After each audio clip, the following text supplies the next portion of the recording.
Welcome to the Wisdom for Life podcast with David Baker. David was a former paratrooper in the 82nd Airborne Division and for over 30 years has been a preacher. He has written 5 books and is an Amazon #1 best-selling author. He is the chaplain at the county jail, pastors a church, and is the father of 11 children. Yes, 11. This podcast is here to give you wisdom for your family, your marriage, your children, your finances, your health, and your life. And now, the host of Wisdom of Life podcast, David Baker. Hello and welcome. David Baker here with the Wisdom for Life podcast. And it is Fabulous Friday again with my fabulous... Wait, you're not my wife. Where's my wife at? Mom's painting. Oh, Mom's painting. So this is my fabulous daughter. And your name is again? Alyssa. Okay, I have 4, and I do get it mixed up because they did this thing to me, naming one Alyssa and one Larissa, and they just happen to look exactly alike. So, hey, today you will have to pop over to the YouTube channel or to the Rumble channel and see the video because I have my daughter here today. So, we're going to do some things on dating, and really excited about this. And so it's going to be called Dating from a Teen Girl's Perspective, but hey, you're not a teen girl anymore, so... Not quite. So how many years young are you, dear? 26. 26, all right. But she doesn't look it, and she gets people who think she's way younger also. But you were a teenage girl, so you probably still can help people with these. Is that right? I think a little bit, maybe. All right. So if you have a question for us, and Alyssa can be on here another day also.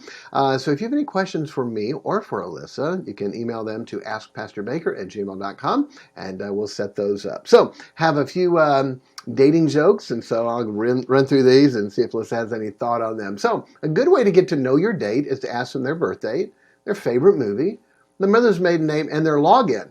And then log into their email and read all their emails. You will find out a lot about them. What do you think? I don't think so. I don't think it's a very good one, Dad. Probably not a good idea. So how about this? Relationships are like marathons, which are also stupid. I'd have to agree with some of those, yeah. Why in the world would anybody want to run 26.2 miles? So relationships are mostly apologizing for saying something hilarious. How about that? Sometimes.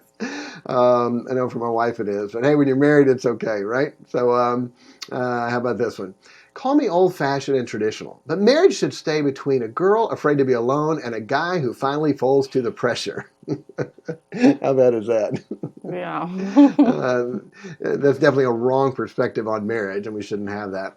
The dating process is just guys pretending they like to leave their house. Like, it's a guy like, hey, I just want to stay home and relax. So sometimes they have to act like they want to. And the last one, nothing like filling out a dating profile to realize just how boring you are. Just like, what are you interested in? Naps and coffee. There you go. So anyway, I thought some of those were cute. So on this Fabulous Friday, my wife and I have, she's done most of these with me. We talked about how we met, dated, and fell in love, how to find the right one, how to stay pure until marriage, getting married, setting up a new place, children, when and how to discipline them. Hey, we should talk about that. Not today. Okay. The misunderstanding, love and respect, the marriage date, and intimacy. And so my wife, she enjoys painting, and they're painting the church today, and so I thought it'd be a good time to have my daughter on. My wife likes painting so much. She painted our kitchen 3 times in one day. Not exaggerating. Am I right? Well, sometimes she only got halfway through. Yeah, only and halfway then she changed through. her She mind. said, I don't like the color. So anyway, our kitchen used to be a whole lot bigger, but because of all the layers of paint, anyway, okay, that's not true. But all right, so today, like I said, dating from a teen girl's perspective. So I'm going to ask Alyssa a few questions and sort of an interview for her and see if it will be a help to you. So growing up, you saw your parents go on a date. What did you think? What did you see? Or did you think anything about that? I mean, honestly, you guys did it even before we were born. It was always just a weekly thing that you guys did. And we just thought that all husband and wives did that. I mean, David, the oldest one, was like, do people that are not married go on dates? Just because we saw our parents do it all the time. And, you know, they would get dressed up, they would go out, they would always go to a nice restaurant. As we were kids, we'd get, you know, a babysitter. And for us growing up, we're like, that's what you do when you're married. And you get to be treated special and everything. You know, you've got work during the day, you know, Friday night or Thursday night, whatever the night was, it's date night. And that was just super special for us as kids. And as we got older, we realized that, wait, not everyone actually did that. But for us, we're like, we're doing that. And as far as I know, like all of the married couples, they do date night once a week, and they still keep on the tradition that my parents did. Awesome. And we made sure we had good babysitters for you, right? Most of the time? Yeah, they were fun. All right, let's name them out. Who are your favorite babysitters? They may listen. They may hear this. As we were younger, it was Courtney, and she ended up marrying our older brother, so that worked out. And then the other one was Tanya, and she was amazing. Those were our two top favorite babysitters. Awesome. Now, when you're real little, when they got older, we'd have people come over and watch them there. But we used to drop you guys off when you were real little. Oh, the Franciscos. Yeah. Yeah. So that was fun. He was a lot of fun, and you guys would just destroy him and abuse that poor. He was a retired cop and had the coolest stories too. But he would tie us like in a knot in our hands, and we'd like try to get out of it. It was like a competition. It was so fun. Like we were kids.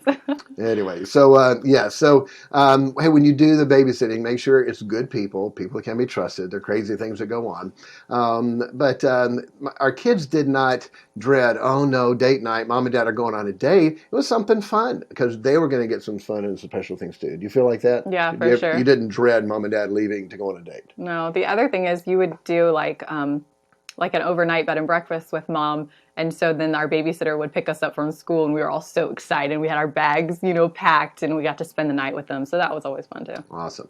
All right. So dates with dad growing up. How old were you? Do you remember? What do you first remember? And did you know what my plan was, or did you just care about shopping and candy? I mean, honestly, you probably started it when we were like 2 and 3. So no, didn't understand it then. We were just like, oh, we get to go shopping with daddy, or he's going to get us some ice cream, or we're going to go get to pick out some candy. For us, it was just fun. It wasn't until got a little bit older. I remember more around like 2nd and 3rd grade, then my friends were like, you get to go on a date with your dad? Like, I want to do that. And then some of my friends' dads were talking to my dad and was like, wait, you take your daughters on date? Now my daughters want to do that. And we're like, well, yeah, we do it every week, every Monday. That's date night with dad. And we felt so special. Little girls, you get to dress up, you get to go out with daddy. And he would always just treat you special. And as we got older, it wasn't until then where he was like, I'm showing you how a real man should treat you. So whenever you get mistreated by a guy, you're going to know this is wrong. This is not how I'm supposed to be treated. Because I feel like so often girls just think, oh, well, this is just how it is. And it's definitely not. I remember there was a guy that something had happened. He said something to me. He snapped at me. And I was like, excuse me? I was like, you don't treat me like that. When you had dated somebody? A guy treated you that way? Yeah. And I was like, no, this isn't it. And within like a week, I ended it. I was like, you don't treat me like that. My dad would never treat me like that. Yeah. The philosophy is, and you've heard this probably before, but the Secret Service, who are in charge of counterfeit money, they spend most of the time, and banks spend the time feeling, touching, looking at real money. And so when a fake bill comes across, they don't even know why. They just know this is different. There's something different about this. And part of my goal was to, like she said, to treat them with respect, open the door for them, make it special, share a milkshake, be kind and sweet, so they would know how they're supposed to be treated. So when the counterfeit comes across, you're like, whoa, no, that's not it.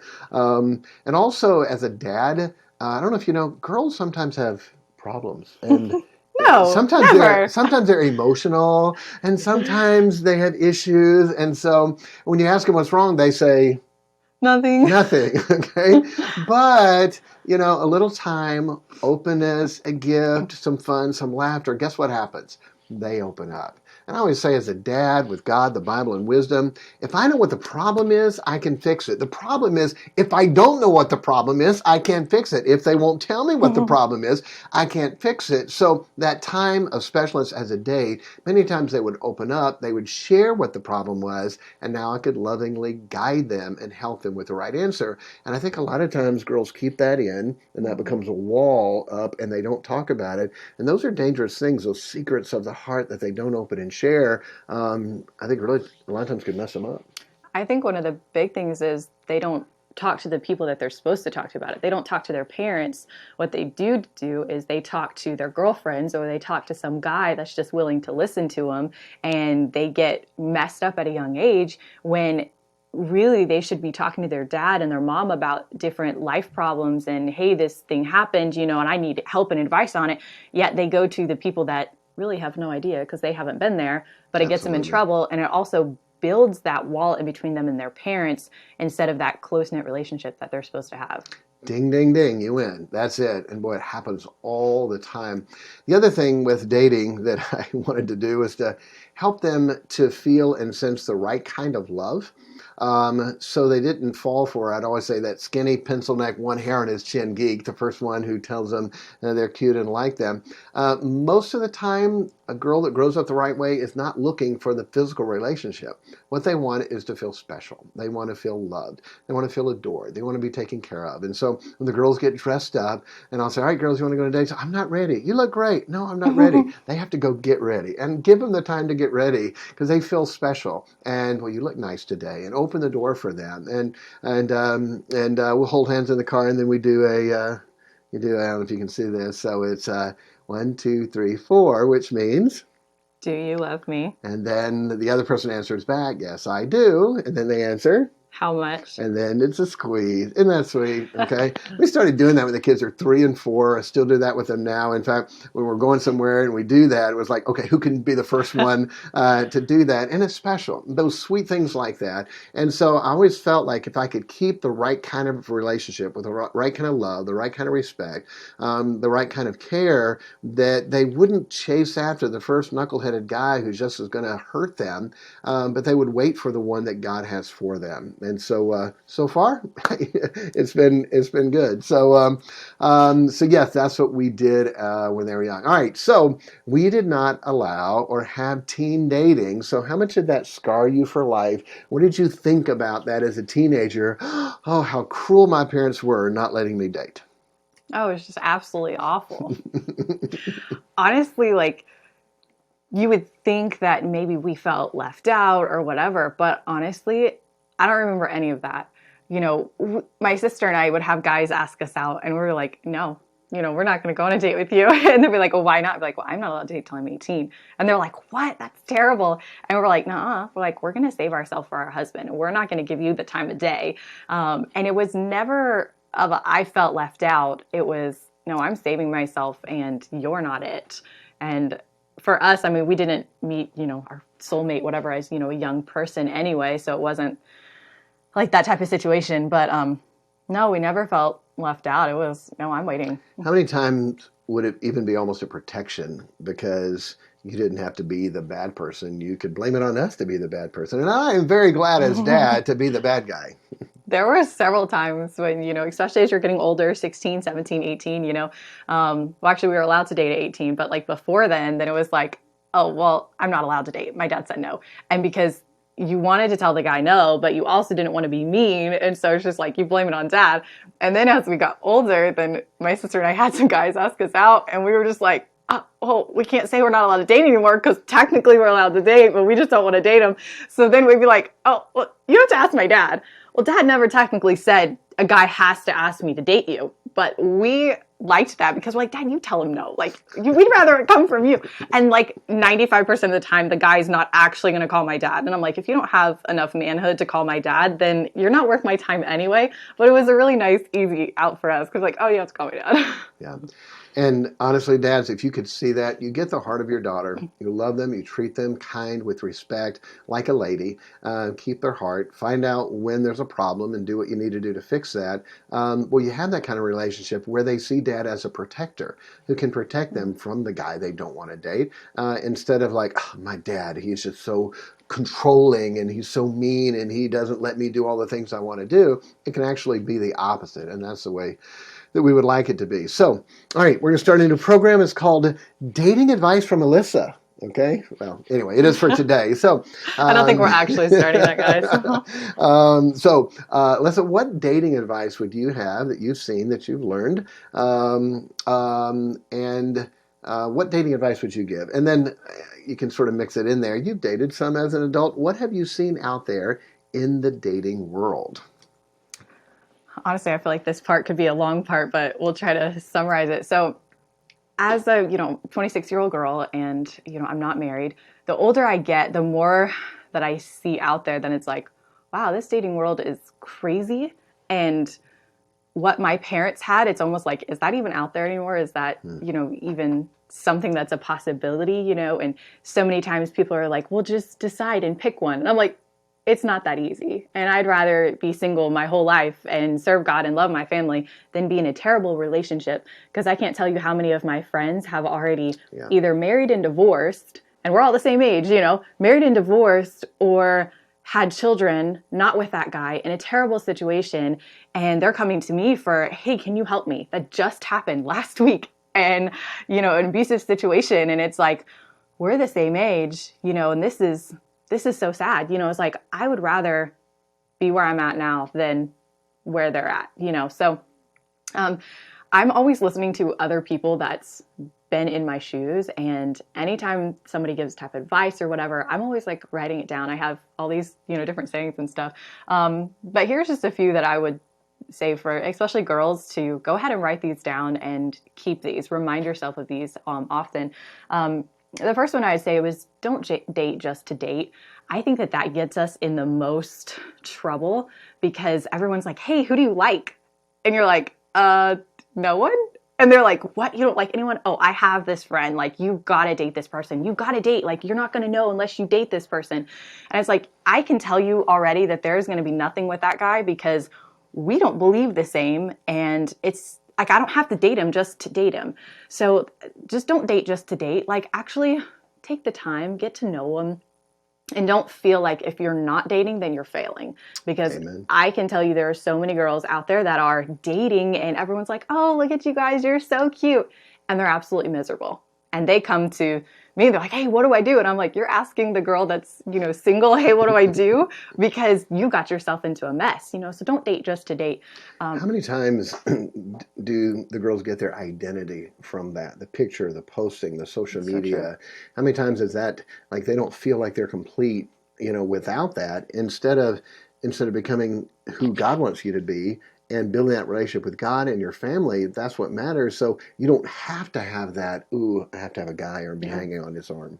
That's so true. Like they go on one date and it's all over Instagram and Facebook and hey, look who I'm dating. And then of course, doesn't work out. And so then they have to delete all their pictures and then all of their next 20 posts are how, terrible dating is and terrible guys are and everything. And I'm like, would you just like wait and go about it the right way? And you don't have to post it the moment a guy asks you out or whatever. People always ask me, they're like, oh, are you dating? Are you in a relationship? Because I don't post any dating stuff on social media. So I've dated several guys and I just don't post anything. So I always tell people, you'll know once I'm engaged. If I get engaged, I will post on social media. Until then, I could be dating. I could not be. You have no idea. But it's just not anyone else's business. I want to date between him and myself and my parents and his parents and, then our friends and family. And it starts to grow as we grow as a couple. It's not everyone else's business. And I don't find my identity in who I'm dating or what I'm doing in life. Amen. Good advice. Next. Thanks. Okay. Date with the intention of marriage. It's not just, oh, let's go out for a fun time, or I got this advice once. It was like, oh, just say yes, it's a free meal. And I was like, excuse me? I am not going to go out on a date with some guy just because he's going to buy me a free meal. First of all, I am independent. I can buy my own meal. The other thing is, I think about it this way. I have 7 brothers, and I don't want some girl that's like, I know there's no future with you, but it's a free meal, so I'm going to go. Right. I would hate that for some girl to do it to my brother. So I'm like, if I know I'm not interested, I'm not going to go. But date with the intention of marriage. Think about it. Is this someone that I could see myself potentially with? If it's an absolute no, don't say yes on the first date. Like, because later you're going to have to tell him no anyway. And then it's going to be so hard and then you're going to feel bad because you broke his heart and blah, blah, blah. I may have been there before. You speak like someone who has advice, experience in that area. Don't get trapped into it. It's like, oh, I feel bad saying no. Well, you're going to have to say no later too. So might as well just say no now. But date with the intention of marriage, and it will save you honestly a lot of trouble because it's not Great. dating just date to date. So Great advice. What else you got? okay, this is a huge one, and I don't care how old you are. Like, if you are single, if you're not dating, or even if you haven't started dating and you haven't really thought about this, make a list of your non-negotiables. Because if it's a non-negotiable, it doesn't matter how far in the relationship you are, how much you like this guy. If it's a non-negotiable, it's not going to work out. It's really not. There were several girls that I was either in college with or knew or whatever, and they're a year into their relationship and they are fighting over big, major things. And I'm like, you didn't think to talk about that, I don't know, in the beginning. Right. Like, that wasn't something like, you know what, if we don't agree on this, we can't get married. Like, I won't go pursue anything. Like, ask that in the beginning. But make your list now. What are your non-negotiables? And before diving into something, ask.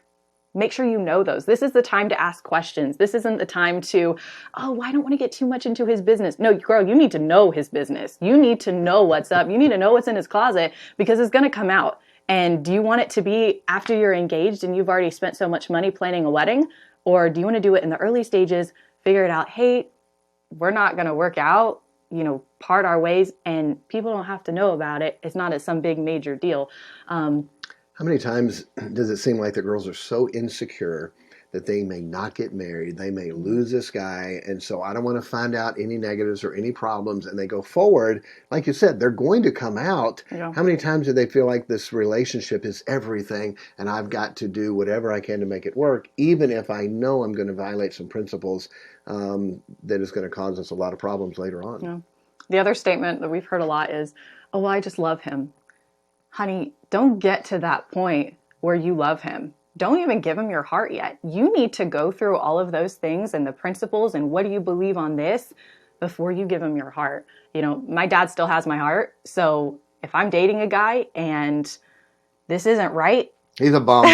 Dump him. We can, like very nicely, hey, this isn't going to work out, but so often girls get into the lovey-dovey and oh my word, this is the best thing ever and we're going to get married and give the guy their heart. Something happens and their parents are like, hey, this leads to this, to this. Like, you're going to have so many problems and all of this. And it's like, but daddy, I love him. It's like, yeah. And in a few years, you're going to be divorced and you're going to be moving back in with us and we're going to help you raise your children.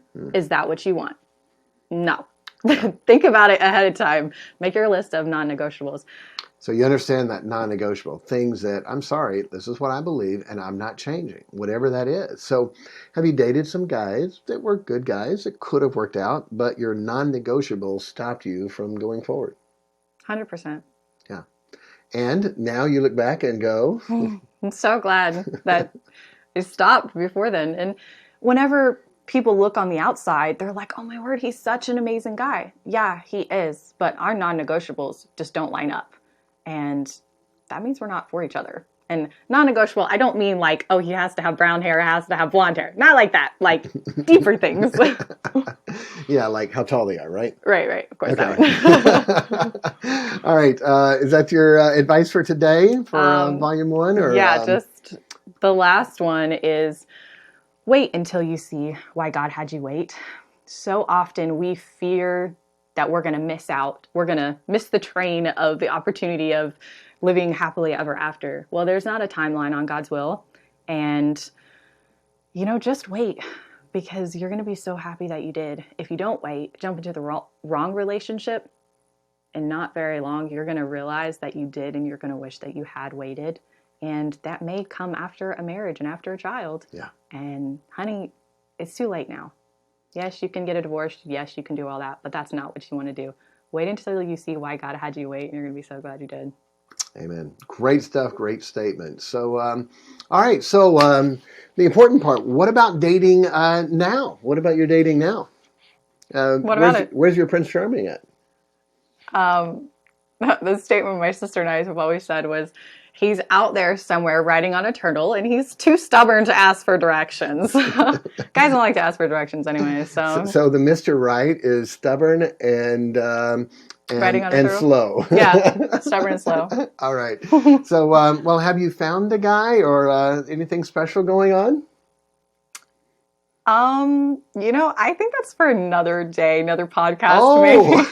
that's for Not another for today. podcast. So, all right. I think she's going to leave us hanging. So, hey, I hope you've enjoyed this. I plan on through the podcast having all of my children on. So, Alyssa got to be the first one. And seriously, though, if you do have a question about dating as a parent, how do I help my kids with this? Or as a teenager, boy or girl, and you have a question, we'd love to be able to answer that. It is amazing how you've become a dating counselor. Not on purpose. In college, what was that Yeah. like? How many times in college did girls come to you for dating advice? Often, which was crazy because my sister and I didn't date before college. And then in college, we were both like, well, our first year, we don't really want to date because we're trying to get a handle on everything. And so my sister and I were not dating, yet girls would come to us and be like, hey, I've got this problem with, this relationship. What do I do? And my sister and I were like, we're single. Why are you coming to us, first of all? But it was the principle. We knew the principle that we had been taught and what the Bible said. So we knew how to fix problems and what principle that we were going to base our decisions off. So we helped and counseled a lot of people that just came to us and asked us advice. And there were actually some that we had helped and they needed a little bit more help. We're like, you should really talk to our dad. And it was the girl that we were in college with. And we set it up and she talked to dad and dad counseled her on what to do to help with the relationship she was in. So, and sometimes God just has people cross your path, right? Like you're Often. You're on an airplane just flying somewhere and somebody happens to sit beside you. And by the time you get off the plane, what happens? Honestly, so many times, you're sitting by somebody, I'm going to California, have a 4-hour flight, and we start talking. I don't know a stranger, so I talk to anyone, start talking, and we get into so much stuff, and they're like, have this relationship problems and start talking. And I'm like, okay, well, this is what the Bible says, blah, blah, blah. And so many times I've connected so many people. I'm like, Dad, I just helped this person. They're in the middle of a divorce right now. I have no idea. I haven't been there, but I'm like, I know what the Bible says. I know how to handle situations. So whether I've walked in their shoes or not, I can help them on that aspect. Actually, someone this week, which I didn't even tell you about this, but someone this week, I was talking to someone that I was working with, and they had relationship problems and they're married. And I was like, all right, well, here's some things that you need to do. And she's probably in her 60s. And she was like, oh, that's right. And I'm like, the Bible says this, the Bible says this. And I'm like, it happens often. And I'm not looking for it because I'm like, I'm not a dating person. Go to dad if you have questions. But it's amazing. The biblical principles, you will never go wrong if you make your decisions based on biblical principles for life. And that's so much of what we want to do and try to do. And excited about our kids, our married kids, our single kids, and the ones that are on their way toward that. But again, I guess that's for another podcast. So, all right. Well, hey, we'll see you then. If you do have a question, ask Pastor Baker at gmail.com. And God bless you. Make sure you're getting wisdom for your life, wisdom for your children, and wisdom for the dating. It's a big deal. These things are for keeps. It's not the 3, 5, 7-year-old. Oh, that's cute. This is for life. And if you don't do it the right way, boy, the heartaches, the problems, the burdens, they sure last a long time. Any final thoughts? I think we're good. All right. Hey, God bless you. We'll see you next time. Take care. Bye.